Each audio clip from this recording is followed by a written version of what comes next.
Hello, welcome back to KL Gamers.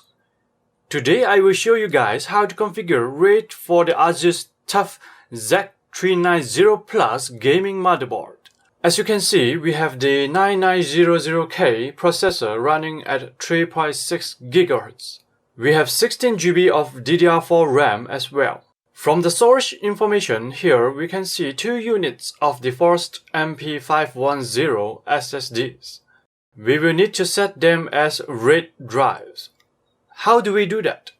We go to the Easy Tuning wizard up here or press F11. Choose RAID. For my SSD, they are PCIe, so I will choose PCIe.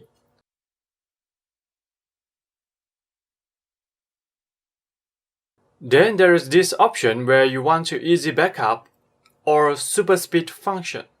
For my purpose, I will choose Easy Backup or RAID 1, so I will have a backup of everything on the second drive automatically.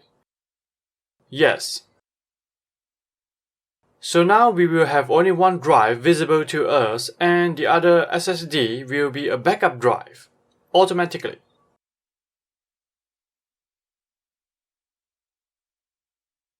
Yes. As always, please click like and subscribe if you like this video, and I will see you guys next time.